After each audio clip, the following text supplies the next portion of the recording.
여러분 반갑습니다. 김도현 목사입니다. 오늘은 마가복음 15장 말씀 함께 묵상하도록 하겠습니다. 원래 우리가 내일부터 함께 청년회가 모여서 예배를 드리려고 했는데 이 코로나19가 또 수도권에 집중되고 또 교회에서 자꾸 일어나다 보니까 좀 조심스러운 부분이 생긴 게 사실이에요. 그래서 고민을 하다가 14일 우리 교회가 정한 예배 회복의 날, 그러니까 그 다음 주부터 예배를 정상적으로 교회 모여서 드리도록 하겠습니다. 아무튼 우리가 함께 모일 때까지 서로를 위해 기도해주고 건강 잘 지키면서 우리 다시 만날 날을 기대하고 소망했으면 좋겠습니다. 오늘은 마가복음 15장 말씀인데요. 이 말씀은 예수님의 십자가의 죽음을 그리고 있습니다. 그래서 이 십자가의 죽음 속에서 우리는 무엇을 바라보고 또 예수님의 십자가를 어떻게 바라봐야 할지 함께 묵상하는 시간 갖도록 하겠습니다. 마가복음 15장 말씀입니다. 새벽에 곧 대제사장들이 장로들과 율법학자들과 더불어 회의를 열었는데 그것은 전체 의회였다. 그들은 예수를 결박하고 끌고 가서 빌라도에게 넘겨주었다. 그래서 빌라도가 예수께 물었다. 당신의 유대인의 왕이요? 그러자 예수께서 빌라도에게 대답하셨다. 당신이 그렇게 말하였소. 대제사장들은 여러 가지로 예수를 고발하였다. 빌라도는 다시 예수께 물었다. 당신은 아무 답변도 하지 않소? 사람들이 얼마나 여러 가지로 당신을 고발하는지 보시오. 그러나 예수께서는 더 이상 아무 대답도 하지 않으셨다. 그래서 빌라도는 이상하게 여겼다. 그런데 빌라도는 명절 때마다 사람들이 요구하는 죄수 하나를 놓아주곤 하였다. 그런데 폭동 때에 살인을 한 폭도들과 함께 바라바라고 하는 사람이 갇혀 있었다. 그래서 무리가 올라가서 자기들에게 해주던 관례대로 해달라고 빌라도에게 청하였다. 빌라도가 말하였다. 여러분은 내가 그 유대인의 왕을 여러분에게 놓아주기를 바라는 거요? 그는 대제사장들이 예수를 시기하여 넘겨주었음을 알았던 것이다. 그러나 대제사장들은 무리를 선동하여 차라리 바라바를 놓아달라고 청하게 하였다. 빌라도는 다시 그들에게 말하였다. 그러면 당신들은 유대인의 왕이라고 하는 그 사람을 나더러 어떻게 하라는 거요? 그들이 다시 소리를 질렀다. 십자가에 못 박으시오. 빌라도가 그들에게 말하였다. 정말 이 사람이 무슨 나쁜 일을 하였소? 그들은 더 크게 소리를 질렀다. 십자가에 못 박으시오. 그리하여 빌라도는 무리를 만족시켜 주려고 바라바는 놓아주고 예수는 채찍질한 다음에 십자가에 처형당하게 넘겨주었다. 우리가 사도신경을 고백하면 빌라도에게 고난을 받아 라고 우리가 고백을 하죠. 빌라도, 그 빌라도가 어떤 사람인가? 그는 로마의 총독으로서 유대와 또 사마리아 지역을 총괄했던 사람입니다. 약 10년 정도 이렇게 임기 기간이 있었는데 그는 뭐 뇌물을 좋아했고 난폭했고 강탈을 일삼았고 뭐 처형을 일삼았다. 이렇게 기록에 보면 굉장히 나쁜 놈이에요. 쉽게 이야기하면 나쁜 놈. 특별히 그 유대인들에 관해서 굉장히 나쁜 모습을 많이 보였다라고 기록을 하고 있습니다. 근데 이제 이 빌라도가 예수님을 이제 신문한 거죠. 근데 뭐 네가 유대인의 왕이냐라고 물었을 때 당신이 그렇게 이야기한 겁니다. 애매한 답을 합니다. 그리고 대제사장들이 굉장히 예수를 시기하는 게 느껴졌어요. 그리고 예수가 이어서 하는 질문에 침묵을 일관했죠. 그러니까 그 모습을 보면서 5절 말씀에 그를 이상하게 여겼다라고 기록을 하고 있어요. 뭐 기이하게 여겼다, 놀랍게 여겼다. 뭐 버전마다 좀 해석은 다른데 어쨌든 이상하게 여긴 겁니다. 그래서 이 자가 무죄인 것 같다라는 생각을 했는데 자기가 만약에 이 자는 무죄요라고 선포를 하면 사람들이 반란을 일으킬 거란 생각을 했었던 것 같아요. 그래서 이 특별 사면이라는 다른 방법을 씁니다. 그런데 그가 예상한 것과는 다르게 이 사람들이 계속해서 예수를 죽이자라고 이야기를 한 거죠. 그것도 십자가형에 처하자. 뭐 우리가 전에도 한번 이야기 나눈 적이 있었던 것 같은데 이 십자가형이라는 것은 당시 가장 잔인한 사형 방법입니다. 이 사형 방법은 로마 시민들에게는 면제였어요. 이 십자가의 형은 그만큼 잔혹하기 때문에. 근데 이 사람들이 십자가의 형에 처하자 이렇게 이야기를 합니다. 그러자 이 14절에서 이제 빌라도가 이야기를 하죠. 정말 이 사람이 무슨 나쁜 일이라도 한 거냐? 나는 이제 더 이상 모르겠다. 이렇게 이야기를 하는 겁니다. 너희가 한 거다. 이제 15절 말씀을 보면 이 빌라도가 유대인들의 눈치를 본 거예요. 그들에게 반란이 일어날 바. 그래서 무리를 만족시켜 주려고 이 십자가의 형을 선포합니다. 굉장히 안타깝죠. 알면서 분명히 무죄라는 걸 알았고 하지만 자신의 안위가 위협받는 상황이기 때문에 십자가형을 취한 이 빌라도의 모습, 너무나 안타까운 모습이기도 하지만 어쩌면 이 빌라도의 모습이 우리 안에 있을 수도 있다는 생각도 해봐요.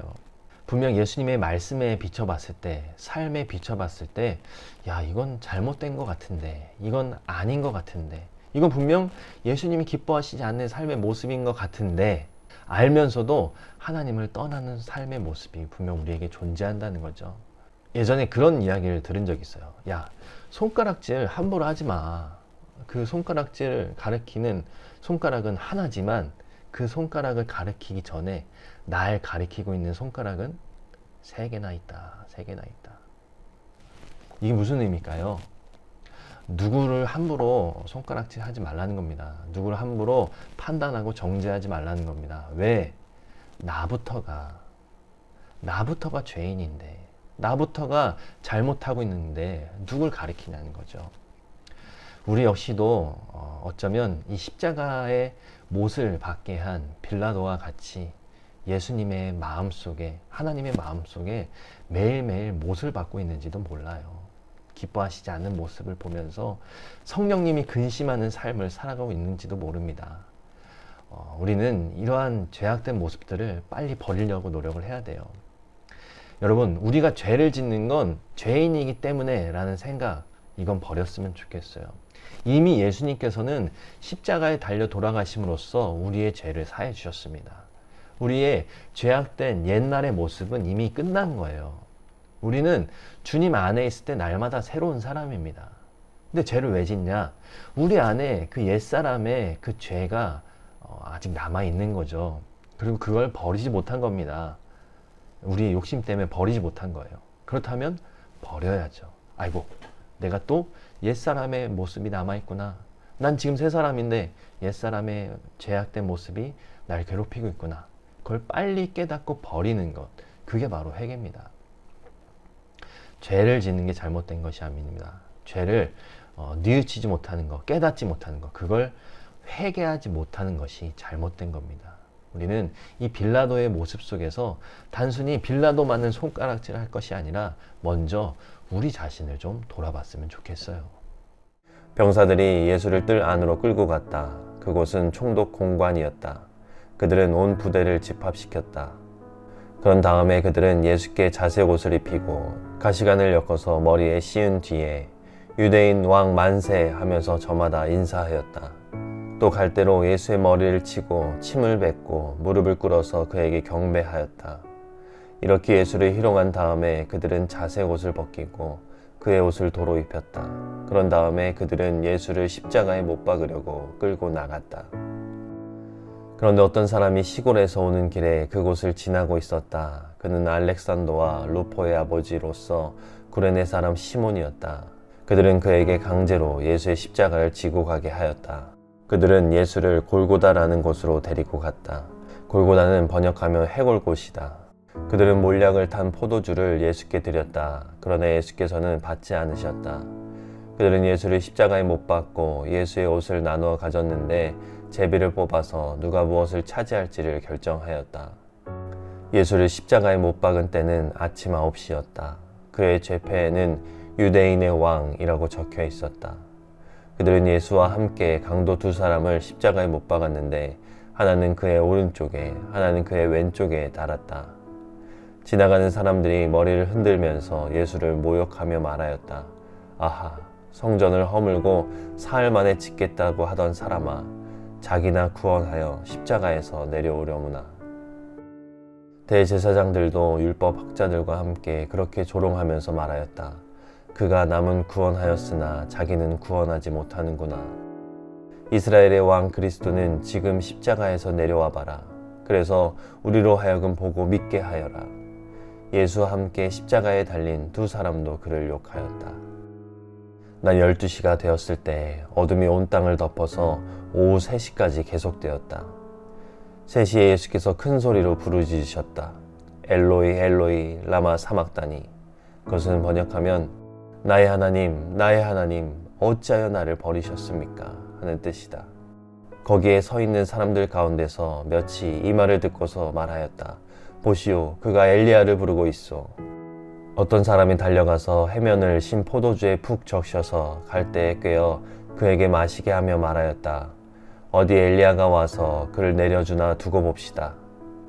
예수께서는 큰 소리를 지르시고서 숨지셨다. 그때 성전 휘장이 위에서 아래까지 두 폭으로 찢어졌다. 예수를 마주보고 서 있는 백부장이 예수께서 이와 같이 숨을 거두시는 것을 보고서 말하였다.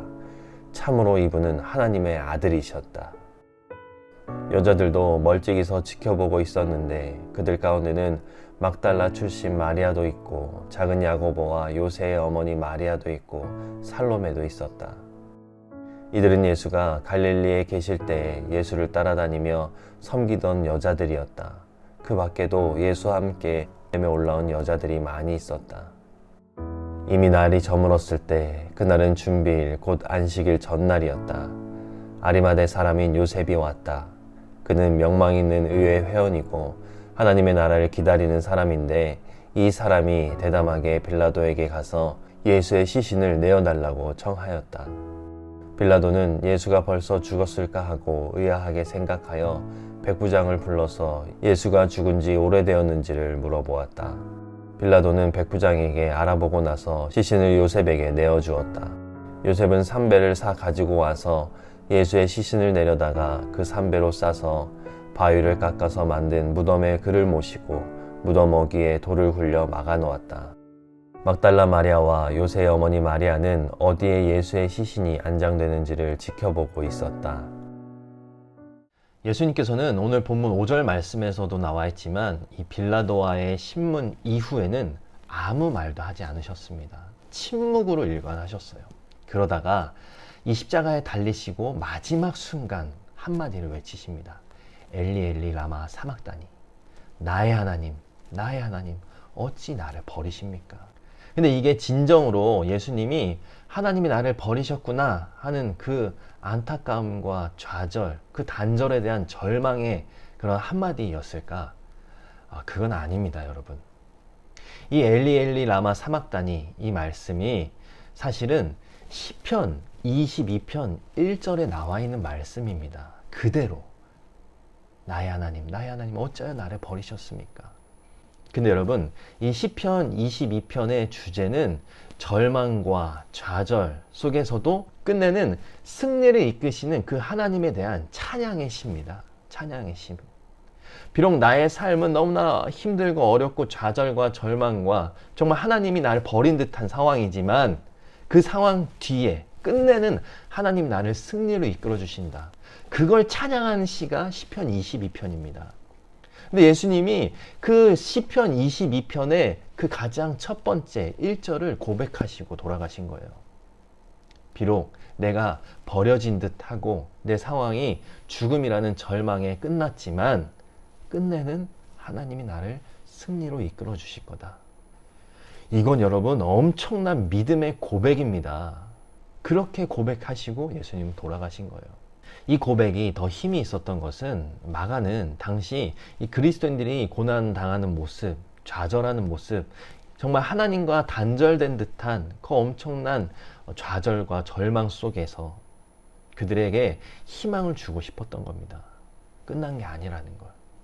이 기록을 통하여서. 여러분, 하나님은 절망과 좌절의 끝에서도 우리를 일으키시는 분입니다. 우리를 살리시는 분이에요. 그 좌절과 절망 속에서 우리를 살릴 수 있는 유일한 분은 우리 하나님이십니다. 내가 할 수 있을까요? 못해요. 내 주변 사람들, 친구들, 가족들이 해줄 수 있을 것 같아요? 못합니다. 인간의 능력은 한계가 있어요. 예수님은 철저하게 고백하신 겁니다. 어찌하여 나를 버리셨습니까? 하지만 그 버린 것 같은 순간 뒤에도 하나님 나를 이끌어 주실 줄 믿습니다. 그 고백이 담겨 있는 겁니다. 여러분, 이 고백 항상 기억했으면 좋겠어요. 엘리 엘리 라마 사막다니, 나의 하나님, 나의 하나님, 어찌하여 나를 버리셨습니까? 하지만 그 버려진 듯한 순간 뒤에 역사하실 하나님을 기억합니다. 고백합니다. 찬양합니다. 이러한 마음으로 우리가 살아갔으면 좋겠어요. 그렇다면 우리가 전에도 이야기했지만 다시 오실 예수님, 다시 오실 그 하나님의 나라, 완성될 하나님의 나라가 멀리 있는 것만으로 느껴지지 않을 것 같아요. 왜? 그것을 역전시키실 분은 하나님 한 분이시니까. 분명 예수님이 다시 오셔서 그 상황을 역전해 주실 것이니까.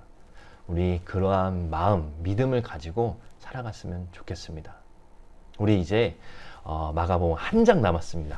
우리 끝까지 한번 힘내서 마지막 유종의 미를 잘 거뒀으면 좋겠어요.